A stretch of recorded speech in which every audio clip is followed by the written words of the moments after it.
Assalamualaikum teman-teman. Bagaimana kabar kalian semuanya? Semoga sehat selalu ya, dan jangan lupa ikuti protokol kesehatannya. Baiklah, pada video kali ini saya Jenita Ilahi akan membahas mengenai globalisasi dalam bidang ekonomi. Simak videonya ya. Pertama, apa itu globalisasi? Kita semua pasti pernah mendengar kata globalisasi.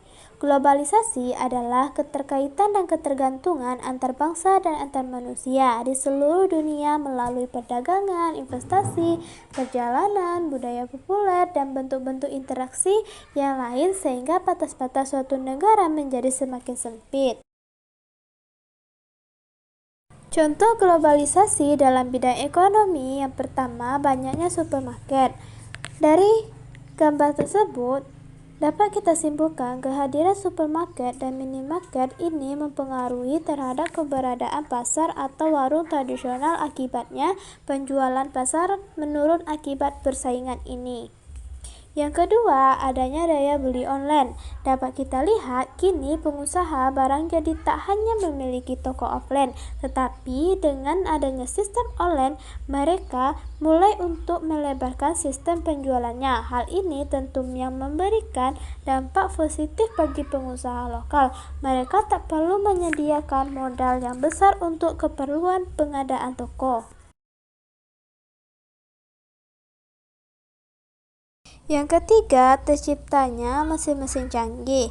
Seperti yang dapat kita lihat, kemajuan teknologi berdampak pada terciptanya berbagai mesin canggih yang ditujukan untuk mempermudah aktivitas manusia. Contohnya, banyak terdapat pada mesin-mesin produksi yang ada di pabrik.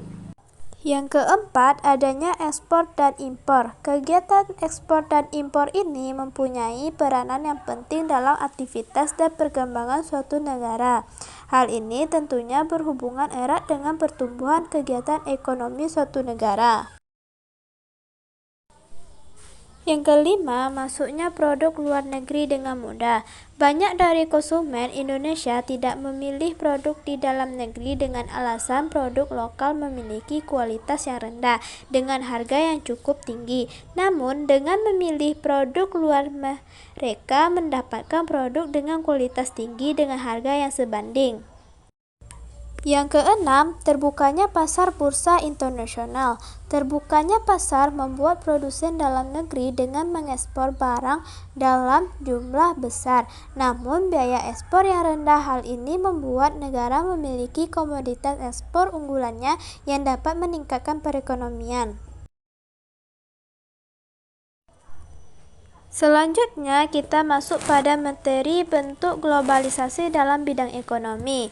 Bentuk pertama adalah produksi. Pada umumnya lebih menekankan ke arah biaya, di mana biaya ini digunakan oleh sebuah perusahaan dalam melakukan produksi. Hal tersebut dilakukan ke beberapa faktor yang mempengaruhi, seperti faktor upah. Yang kedua, bentuk dari pembiayaan.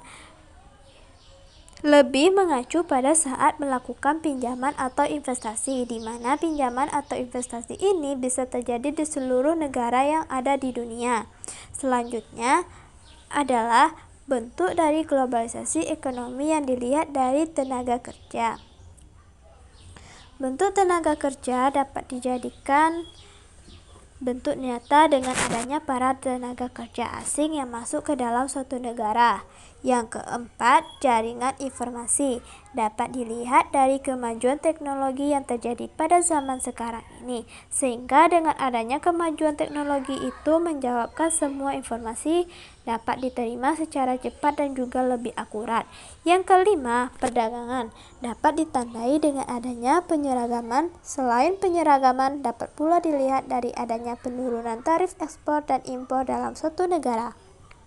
Baiklah, sekian dari video saya tentang globalisasi dalam bidang ekonomi.